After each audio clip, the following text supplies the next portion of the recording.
Good evening, everyone. My name is Darrell Green. I'm the superintendent of the Red Clay Consolidated School District. I want to welcome all of our current and prospective families to our school choice information session for the 2022-2023 school year.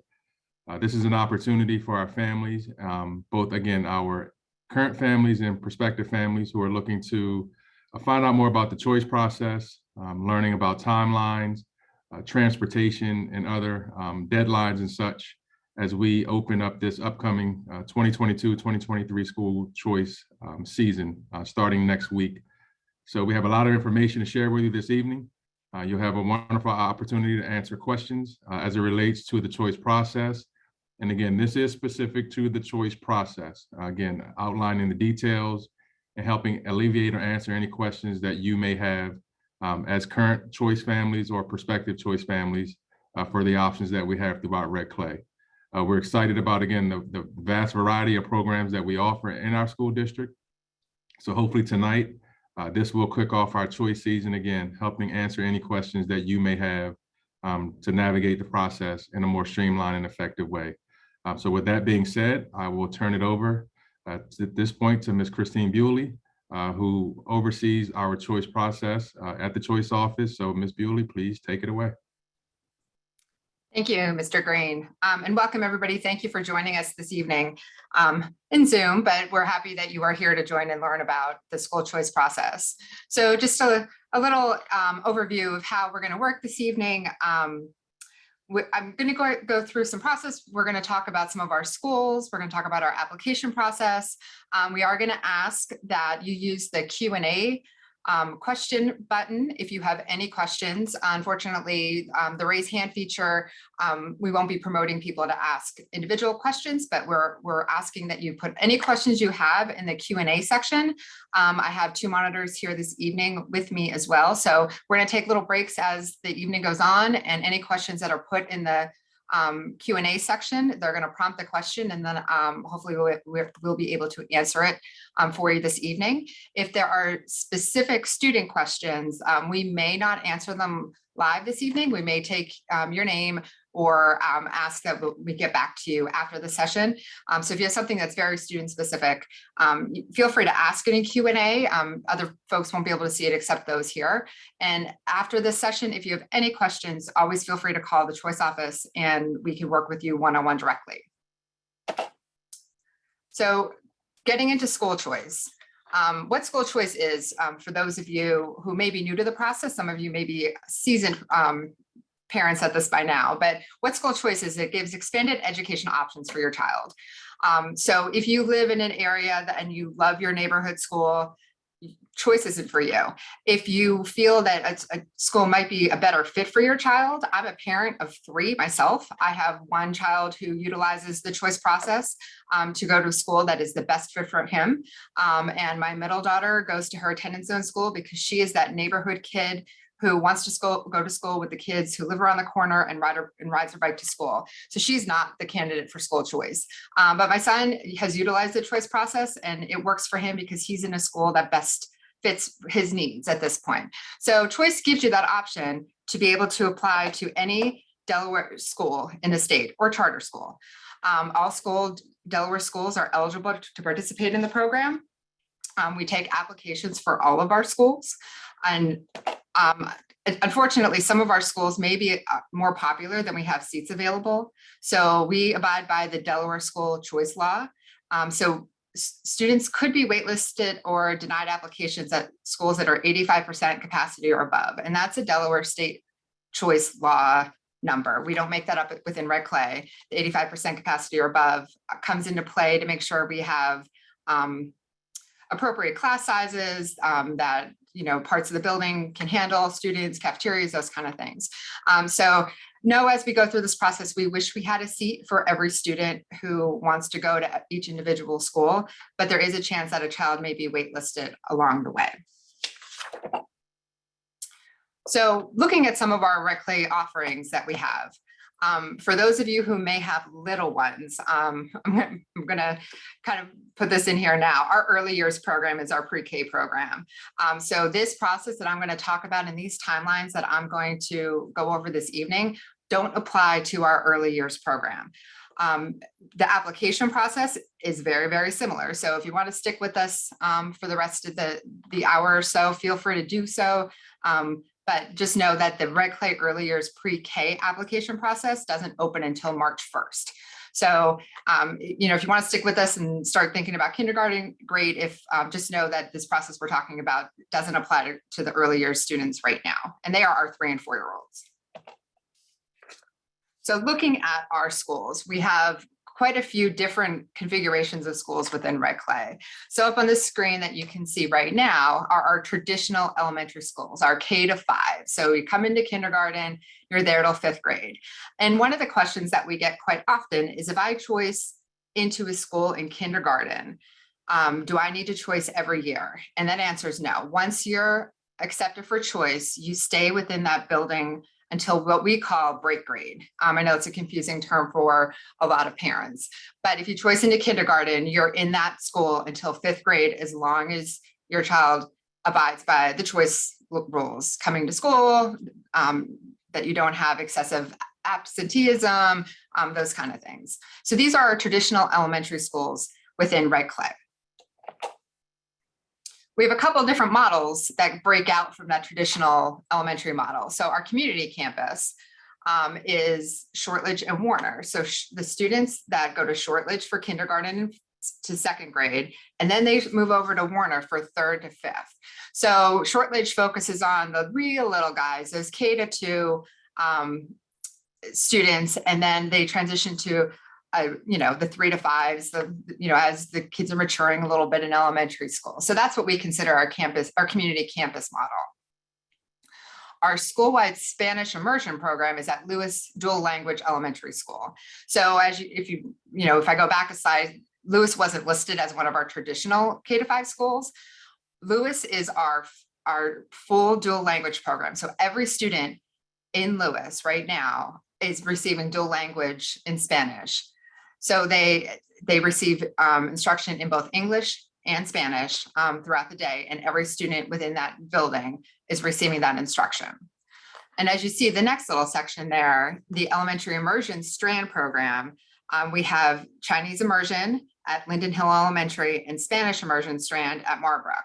So the curriculum and the instructional model is similar, but the Strand program means that there's a cohort of students within the school. So it's not every student in Marbrook is receiving Spanish immersion. It's 1 or 2 classrooms, and the same at Linden Hill. So Chinese immersion is offered at Linden Hill, and Spanish immersion is offered at Marbrook. And again, for anybody who is just joining us this evening, we're going to use the question and answer button, the Q&A, to ask any questions, and we'll read them aloud as the evening goes on. As we move into our middle schools, our traditional middle schools, AI Middle, HB Middle, Skyline, and Stanton. As students come out of elementary, we always try to give some of our 5th grade students middle school choice is very big in Red Clay. So just know, as you're picking your middle schools, keep that in mind as we go through this application process. Our traditional high schools, AI DuPont High School, the John Dickinson School, and Thomas McKean High School, they each have a smaller cohort that they focus on as we move through. So Thomas McKean offers a wide variety of vocational models. So as you see to the left there, they have a radio program, they have a culinary arts program, some really great vocational programs that if anybody on the session this evening has been thinking about going to Votech or Del Castle, take a look at Thomas McKean. They have some really great options in the vocational field. And then our secondary Strand program that we talked about at the elementary level, those students that are in the either dual language at Lewis or at Marbrook right now, the middle school secondary immersion Strand program in Spanish is at Skyline Middle School. As we move on, one unique building that we have in our district is Brandywine Springs, which is a K-8 experience. So students come into kindergarten, and again, I'm going to talk about break grades. So the kindergarten to 5th grade is one cohort, And then 6th through 8th at Brandywine Springs is full choice. So Brandywine Springs has a feeder pattern for K to 5. And once you move into 6th grade, it is full choice. So even those students, if you're on the call, on the Zoom with me this evening, if you're a 5th grader at Brandywine Springs and wish to stay at Brandywine Springs, you do need to fill out a choice application to remain at Brandywine Springs for 6th grade to be considered. The John Dickinson School is our home to the IB program. So in our International Baccalaureate program for middle years is grades 6 through 8, and that is full choice as well. And then as it moves into the 9th through 12th grade, Dickinson does have a feeder pattern, but again, that is choice into 9th grade for IB as well. Calloway is our school for the visual performing arts. It is 6 through 12. Again, 6th, 7th, and 8th is considered a grade cluster. So 8th grade is a break grade. So you do need to reapply for 9th grade. Same at Conrad, which is our life sciences school. You need to reapply for 9th grade. At both of those schools, for any of the current 8th graders at those schools, there's going to be additional information coming out from school administration about the application process for 8th graders who wish to return for 9th grade, either about interviews or assessments going into 9th grade. But each of those schools will be offering their information nights as well for all students interested in both of those programs. As I talk about Conrad Schools of Science, I want to put out there, we get a lot of applications for Conrad. And out of district applicants are not assessed during the regular choice period. You can still apply, but the majority of seats are always filled by in-district students. Just to give an example, there's 170 seats at a grade level, and we get over 700 applications. So most of those seats are filled by in-district students. Out-of-district students are still ranked on a wait list, and if seats become available, they will assess towards the end of the period. It just will not be during the initial assessment periods. We are lucky enough in Red Clay to charter 2 charter schools, the Charter School of Wilmington and Delaware Military Academy. Other than giving you their website and their phone number this evening, the Red Clay Choice Office is not involved with their choice application process. So if you have questions, if you're interested in either of those 2 schools, they manage their own process and their own applications. We don't actually see them in our office, but please know they are chartered by Red Clay. They're an extension of us, and they manage their own application process. So feel free to visit their schools online or contact them directly about their application processes as well. And as we go into the open choice period, which I'll be talking about the dates shortly, each school will be coming out with links and details, some live data, some recorded data. On November 15th, there'll be information about all of our schools. We will not be doing the traditional choice open houses like we had done pre-COVID. Each school may be doing something a little bit different. So you can go to redclayschools.com/choice to learn about our offerings and then visit each individual school's website for any of the schools that you're interested in, and you'll be able to find out information if they'll be offering any Zoom information session or any kind of outreach that each individual school will be offering. So applying for school choice. So mark your calendars, November 1st, the first Monday in November until the second Wednesday of January is always the statewide choice open enrollment period. So Monday morning at 8 a.m. choice opens, and we're going to talk about the website a little bit about how to fill out an application, but it's always the first Monday in November until the second Wednesday of January. I know, as I said, I'm a mom. We're just getting into finishing the first marking period, and I'm worried about first marking period grades, and I'm already thinking about where my child's going to go to high school next year. So it's a little early, but from the first Monday in November to the second Wednesday of January. It is not a first come, first serve application. So if you apply on November 1st, or you apply and it's by the second Wednesday of January, you have the same opportunity and same chance through the lottery process. So you don't need to fill out your application on Monday, November 1st, thinking that you'll get kind of a leg up because your application was in. If you want to wait until November 15th and see what some of these schools have to offer or see what information sessions they have, feel free to do that. You have any time between November 1st and the second Wednesday of January. The first step, though, is to make sure your child is pre-registered in a Delaware public school, or they're pre-registered in their attendance zone school or currently attending a Delaware public school.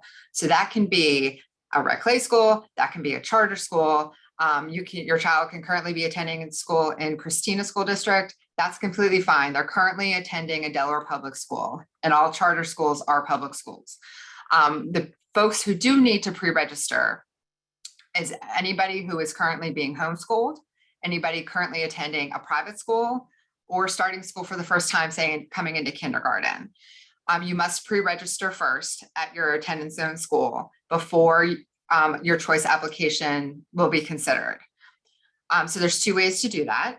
Schoolformsde.com is an online registration portal where you can pre-register your child. You can upload all of your documents, birth certificate, proof of residency, immunization records, and you can, it's based on your address, and it would go to that school to pre-register you. Or you can register in person at your attendance zone school. Either way is completely fine. It's whatever you're more comfortable with as a parent. And that opens in red clay on November 1st. I can't speak for other districts when they're going to start accepting pre-registrations. I can only speak for red clay schools, and we start accepting pre-registrations on November 1st in alignment with the choice period. So step 3 would be to apply for school choice. So, and I'm going to take one step back. The website that you can use to pre-register your child is available on the Red Clay website in the section for parents and registering your child. So the next website I'm going to talk about is applying for school choice. So after your pre-registration, you're going to go to redclayschools.com and look for the choice page, and you can fill out, it's schoolchoicede.org is the website. So you can either do that, or you can submit a paper application to the choice office or the district office. So some benefits of doing the online application is the website will show all schools, districts, and charters in the state. It is a state application that every district and charter uses to accept applications for choice. So you can create one account and you can apply to multiple districts and or charters all at the same time. So you create an account, you can apply to Red Clay schools. You can then go back out and you can go through and say you were interested in a school up in Brandywine School District. You can fill out a Brandywine choice application. So you can manage all of your applications and your children through one account. Also, the benefits of the online application is it's available in Spanish. So changing the language at the top, it changes the whole application into Spanish. It gives you immediate confirmation that an application was submitted. So if you do not receive an email that we received your application and you don't have a confirmation number, please call our office. If you don't receive that, we do not have your application. So having that confirmation number, can solidify that your application has been accepted into our office. It also gives you the ability to change your school priorities before the deadline. And I'm going to talk about priorities in a little bit, but say you do fill out the application on November 1st, and then you go to one of the open house online events that a school offers, and you're like, you know what, I really like that school. I want to make that my first choice. Before the deadline, you can go back in and you can change school orders. You can add a school, you could take a school off. So we highly recommend you doing the application online. Again, if you're not comfortable with that, we do take paper applications as well. So just some other tips, use your email as your username, keep your password in a safe space. Write down, again, that confirmation number is key in this process. So please make sure if you do not receive a confirmation email, we do not have your application. So call us and make sure we have it. Paper applications are available at any Red Clay school. I just sent them all out to the school, so they're ready to go for next week. You can pick one up at district office. You can stop by the choice office. We can accept paper applications back at district office or the choice office. And also, if the choice office is located by Brandywine Spring School, there is a red mailbox outside. You cannot miss it. It has a big Red Clay logo on it. You can also drop paper applications off into that mailbox as well. So I'm going to take one little break. I'm going to ask, are there any questions up to this point before we get into the choice invitations, how they're decided, or should I keep going?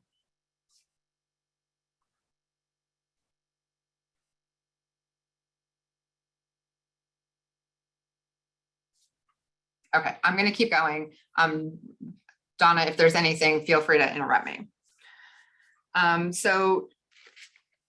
Talking about, so again, if anybody has a question, we're going to ask that you use the question and answer button. Unfortunately, we're not able to use the raise hand feature this evening and ask live questions through voice, but feel free to put it in the question and answer. And I have two moderators who are monitoring the questions and will be prompting what they are, and then I'll answer them on the Zoom. So as we get into the lottery process. So after you pre-registered or you're attending a school, you fill your application. Once everything shuts down in January, every student is assigned a computer-generated random number, and it is a random number.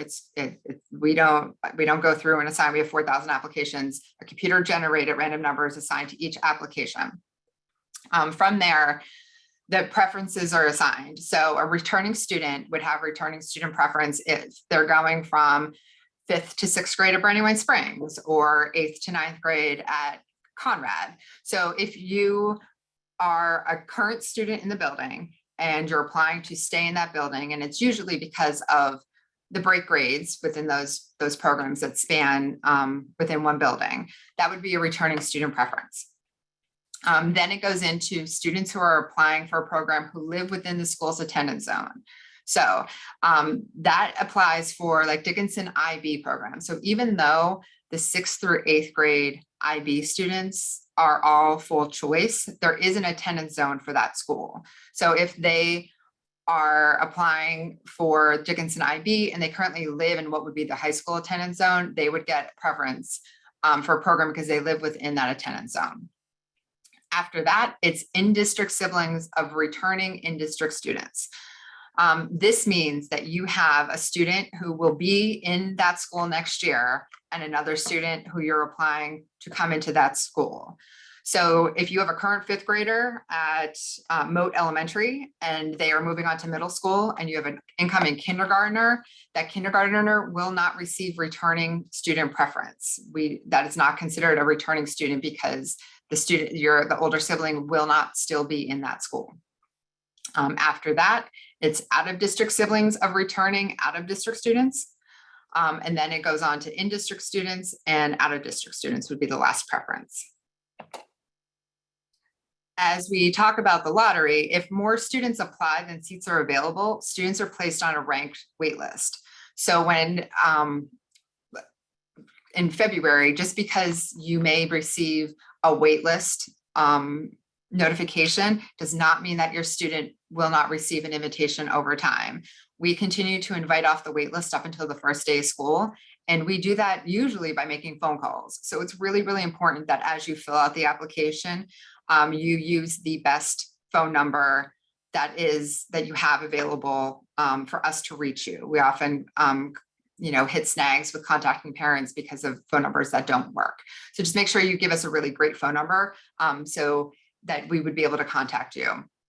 And just because you're waitlisted doesn't mean a seat won't become available. As students move into high school, there are so many high school options in the state that we really call off wait lists as the spring and summer go on. And the same thing with kindergarten. We're very cautious in kindergarten just because you never we don't know all the birth rates and we don't know how many students. So we hold some seats in kindergarten to make sure that we're able to accommodate any students that we're not aware of that are coming. We do invite into kindergarten, but we may have some kindergarten seats as the spring and summer go on. So just because you may get a wait list, please don't lose hope. We do invite lots of students off the wait list. And I alluded to this a little bit earlier. The priority order of schools is very, very important when you fill out your choice application. So for each district, you can list up to 3 schools. And the order that you put them on the application is very important, because as the lottery runs, if it goes to your first school and it gets an invite, the lottery stops running. It says, you wanted to get into school A, there's a seat available, we're sending you an invite, we're not even looking at school B and C. If it gets to school A and there is not a seat available and you get waitlisted, the lottery continues on and tries to get you a seat into school B. And if you get invited into school B, you stay on the wait list for school A, and you would have an invitation to school B, but then school C wouldn't be an option, because the lottery said your second highest choice, we were able to get you a seat in. And I just want to repeat that one more time, that if you are waitlisted for your first choice and you receive an invitation to your second choice, you do stay on the wait list for your first choice. So you can accept the seat at your second choice. And if a seat becomes available for your first choice school, we will call and invite you to that school because that was your first choice on your application. Also, talking about waitlist, if you are waitlisted for a red clay school and you are invited to a school in another district or a charter, you still also remain on the red clay waitlist. So there was a time that some schools did not keep you on the waitlist if you accepted at another location. We do keep you on the wait list. So even if you accepted another school, we will call and offer you a seat if a seat becomes available at a school in red clay that you had applied for. So talking about that order, you can only receive an invitation to one red clay school during the choice lottery and the choice period. So again, if you're invited to your first choice, you won't be considered for your second or your third choice. If you're waitlisted, you can get an invitation to your second or third, but you will only ever receive one invitation to a red clay school. That being said, if we call and offer you a seat off a wait list and, say you accepted the invitation to school B and your child got all excited about school B, like a month or 2 has gone by and, they all of a sudden love school B and we call you with an invitation to school A, you don't need to accept it just because we had a seat available. You can decline that seat and stay at school B and continue that way. So just know that as we move into the wait list. Those wait lists are maintained until the first day of school. So we can call, or when we do, call all the way up until like the Friday before school starts, if there are seats available. Our goal, we would love to get every student into the school that the parents feel is best for their child. So we really do work hard. If there's a seat available, we offer it to students. So sometimes we are calling into August if a seat becomes available. So Donna, Ted, are there any questions that we want to answer before we move over into transportation? I've had a few early years program ask if they need to pre-register if they're already attending an early years program. No, because they currently have a state ID. So they're currently considered in in our red clay system. And if you aren't invited to your top 3 choices, then what happens? So then you'll remain on the wait list. And if you don't receive an invitation for any of your 3 schools, then you would go to your feeder school and then wait to see if you get an invite off of the wait list until the first day of school.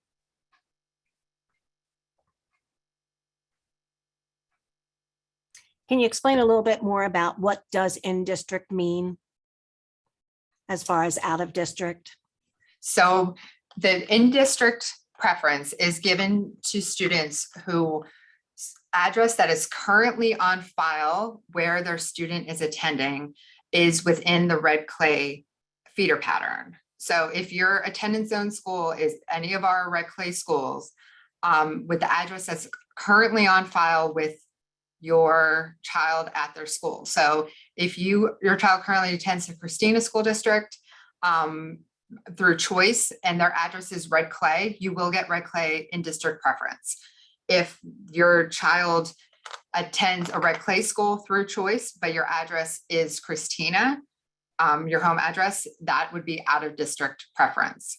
So, check Home Access Center, see what address is on file at your child's current school.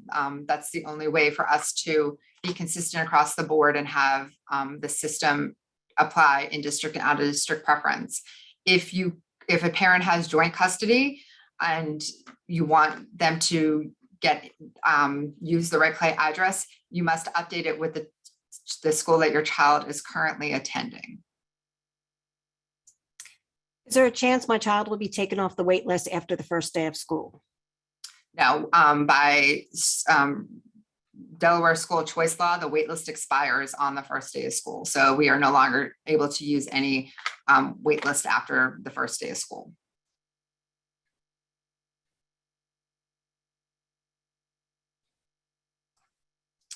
Okay, so I'm gonna take a little break. I'm gonna hand it over to Miss Kelly Shahan, who is our manager of transportation. She's gonna have a couple slides and then I'm gonna come back and talk a little bit more, and then we will wrap it up and keep it open for any additional questions. So good evening, everyone, and thanks again for coming out tonight. Christine, if you could flip to the first slide, please. The good news is every student that needs a bus will be assigned a bus stop and a bus if you choose to go to a school that is not your attendance zone school. Those stops, however, will be assigned inside of the attendance zone of the school you are choosing to attend, and they may also be a hub stop and definitely likely not a neighborhood stop. So for example, I know Christine had that call about a district, in district and out of district. For example, if you live in the Red Clay School District in the AI High School attendance zone, and you're supposed to go to AI High School, but you want to go to McKean High School, your bus stop will be assigned inside the attendance zone for McKean High School. It will be very likely that your student will not be able to walk to that stop versus a stop for AI, which would have been likely a neighborhood stop. If you're choosing to attend a school without an attendance zone, like CAB or Conrad or Wilmington Charter, for example, the only stops that your student will be assigned, the only stops that are guaranteed from year to year are hub stops. Any other stop can change from year to year depending on where all the students are coming from and which schools they are choosing to attend. You can go to the Red Clay Choice website at any time and pull a list of all the guaranteed hub stops that are available to your student every year, or you can call the transportation office, and I'll give you our phone number a little bit later, and we'd be happy to email you the guaranteed hub stops and talk through all of that with you. The very last bullet on this first slide is really important to note, as your student may not be able to walk to their assigned stop.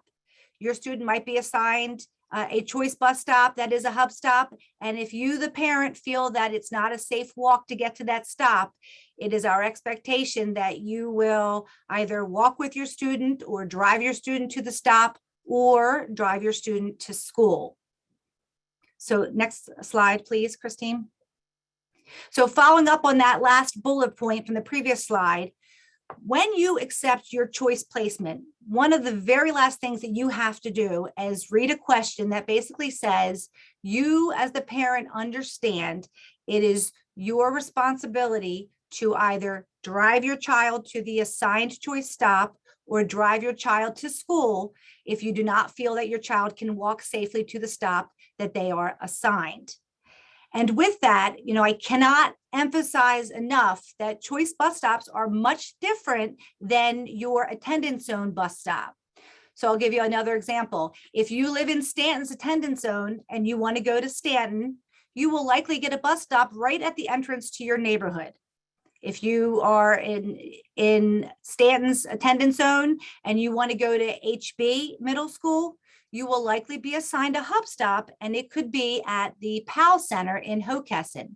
And it is definitely unlikely that you will be able to walk to the PAL Center from the Stanton attendance zone. So it would be our expectation that the parent or guardian would drive the student to PAL or to HB. Now, if transportation is definitely a deal breaker for you, I highly suggest you call our office. And if you have a pen handy, I'm going to give you our phone number. It's 302-322-0251. That's 302-322-0251. I suggest you give us a call, and we would be happy to talk through different scenarios with you based on your address to help you make an informed choice before you select that choice placement. And then lastly, families will receive all the busing information in August, just prior to the start of the new school year. Thank you. Any questions for me, Donna? No, I don't see any about transportation. Okay, thank you. If anybody has any questions, please call me or email me. We are happy to help you through the whole process so you can make some informed choices. Actually, Kelly, there is one about the bus stops for Conrad and Dickinson IB program, which I guess would be the hub bus stops. Correct. Right. So Dickinson has an attendance zone, and it also has the IB program, which we generally use hub stops for that part, of the Dickinson program. Yes. And same with Conrad. Conrad would be hub stops. Now, again, the hub stops are the only guaranteed stops from year to year. So if you get that list, you can see the stops that you can bank on every year they're going to exist. You could attend, Dickinson IB or Conrad or CAB, and you might get a neighborhood stop if there were a large number of students coming from that neighborhood or in that few neighborhoods in that area. Then it would make sense to put a stop there that year for those students. But the only stops you can guarantee on are the hub stops that are listed on the website. And we do have some pretty good stops that at places like PAL and the library and locations where are safe for your student to stay, after school if they need to, and wait for a parent to pick them up. Great. Kelly, can you give the transportation phone number again? A lot of people missed it. I sure can. Okay, it's 302-322-0251. So 302-322-0251. Or you can email me. It's Kelly, Kelly .Shahan, SHAHAN at redclay.k12.de.us. And you can send me your list of choices and your student's name, and I'll respond in email and give you all your options, what the stops are currently this year and what it might look like for next year.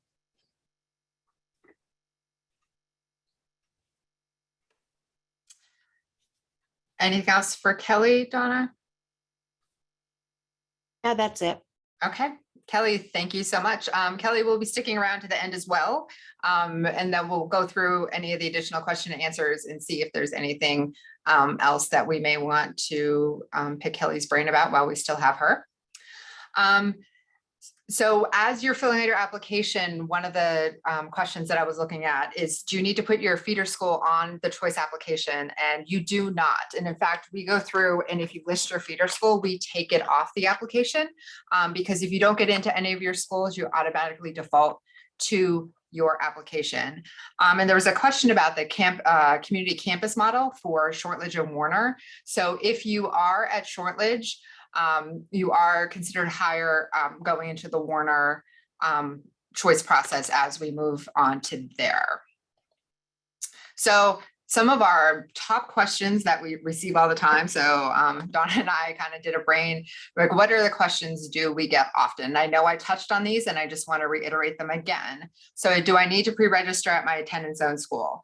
Only if you are coming from homeschool, a private school, or registering at school for the first time.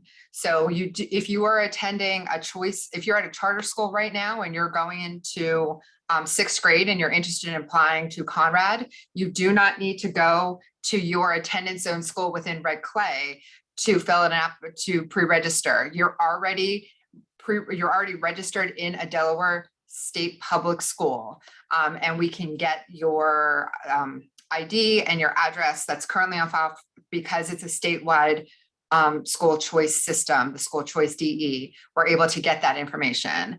And again, whatever address is on file at the school where your child attends, that's the address that's used when the lottery runs for in-district and out-of-district preference. So if you have a child who has an IEP or a 504, can they still apply for choice? And will their accommodations be considered for assessments? Absolutely. So we do not look at IEP information, 504 information, grades, discipline information, none of that goes into the lottery when the lottery runs itself. But if your child is going to be applying to Conrad or CAB for those assessments, all you need to do is call the choice office, and that information we'll have at the end here, and let us know that you want their IEP or 504 to be considered when they're assessing or when they're interviewing at those schools. And we will make sure that somebody from the special services department reaches out to you to see what accommodations you're requesting to be considered. We don't need that information when you call our office. All you need to do is call us and tell us that you would like your child's IEP or 504 to be considered for those 2 schools, because they're the only 2 schools that have additional requirements within Red Clay. And then we pass it off to special services, and someone from that department will reach out to you. If I receive an invite to my first choice school, but no information is listed for my second or third choice, that is because the lottery stops running after your first choice. If you are waitlisted for your first choice, because it's run by lottery number and priority, you have the same chance of getting into your second choice based on seats that are available. So just because you're waitlisted for your first choice doesn't mean you have a lesser chance of getting into your second choice. If you are, your first choice was, say Conrad, but your second choice was Brandywine Springs at 6th grade, and you're a returning student at Brandywine Springs, then you get waitlisted for Conrad, you would get returning student preference for your second choice. So you don't have a lesser chance because you were waitlisted for your first choice. Each school is considered by priority and your lottery number. My child was placed on a wait list. When will I find out? Again, it could be as early as the beginning of April, because by Delaware state law, everybody has until there's Friday in March, and the date is slipping my mind right now, that everybody has to let us know, and that's a statewide deadline. So if people decline because they chose accepted a seat in another district or a charter, that opens up seats that were originally held by invitation. So we do start inviting in April for some waitlist seats. So it could be April, again, it could also be August. So that's a real hard question for us to answer. We get it a lot.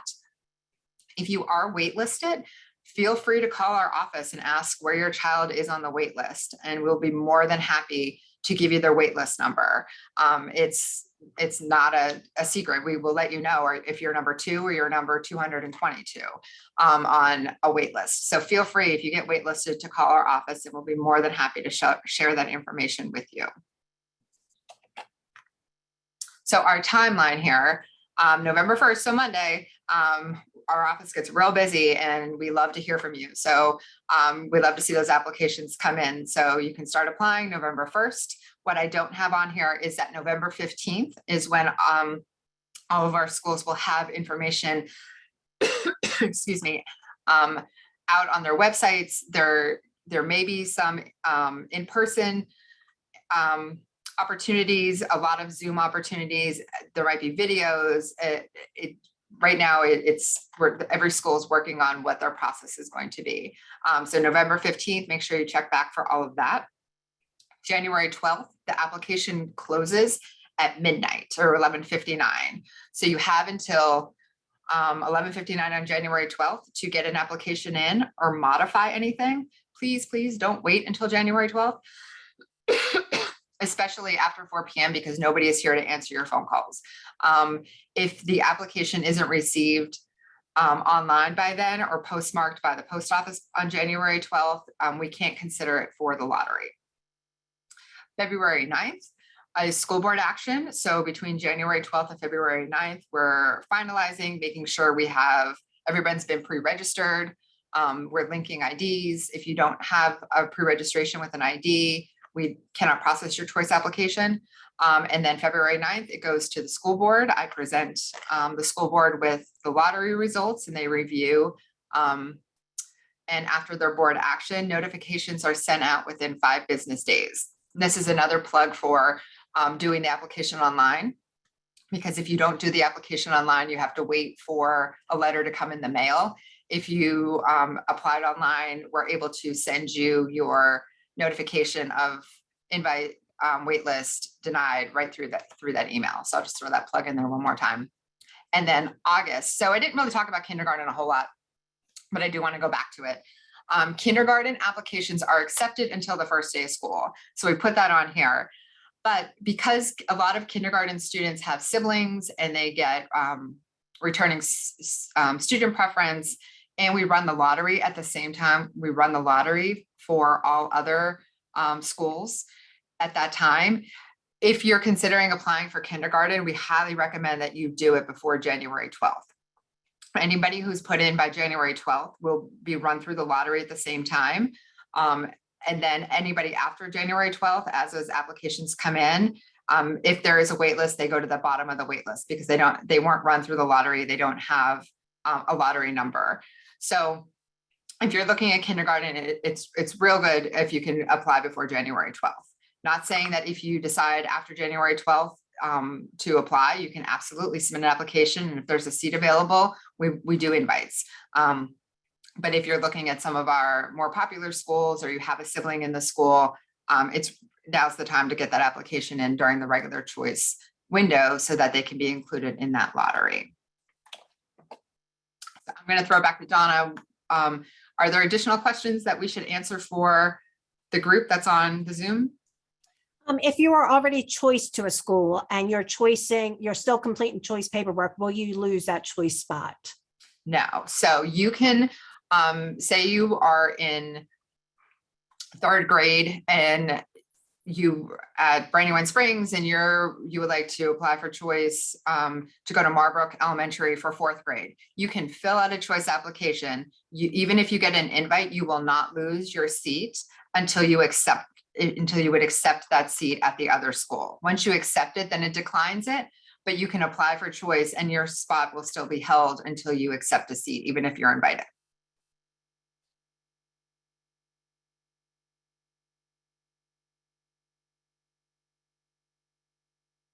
Anything else, Donna? I think Okay. we're pretty good. Okay.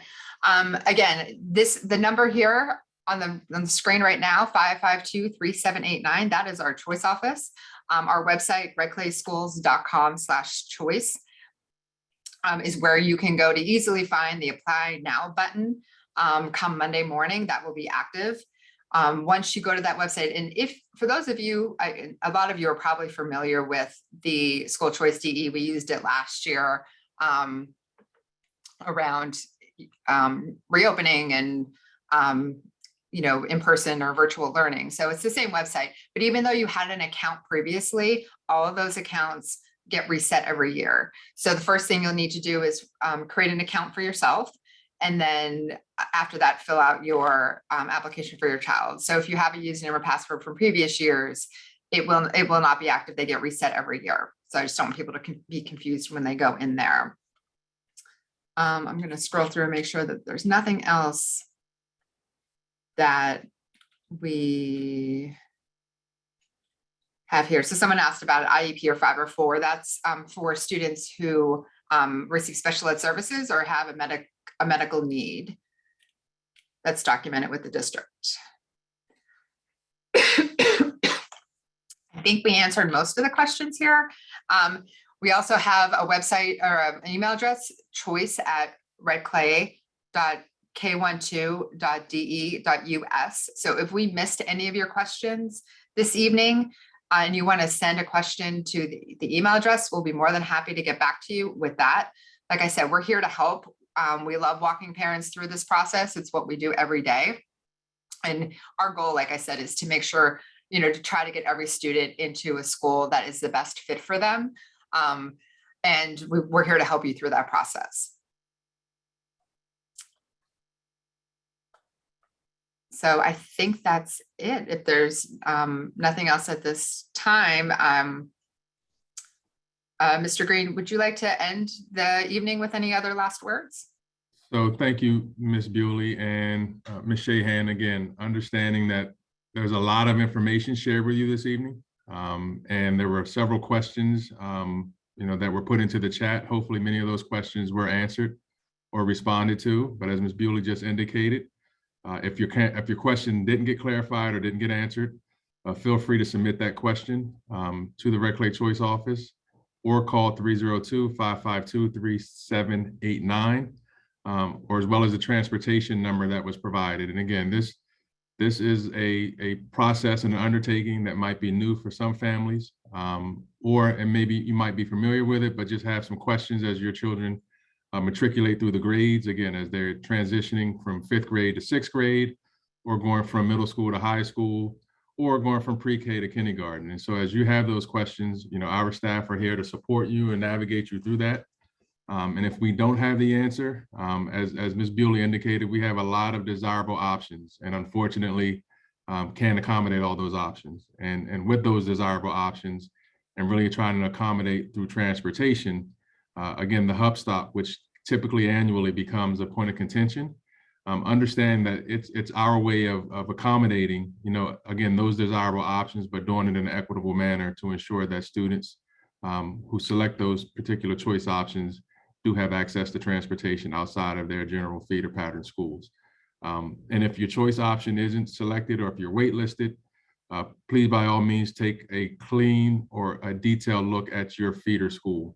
Again, I think we're fortunate enough to have several unique programs throughout our district, but also offer wonderful programming at our feeder schools as well. So thank you for joining us this evening. Again, a lot of questions. Hopefully this information was beneficial to you, but if you have any additional questions, please feel free to reach out and don't hesitate to reach out. Thank you again, everyone. Have a wonderful evening.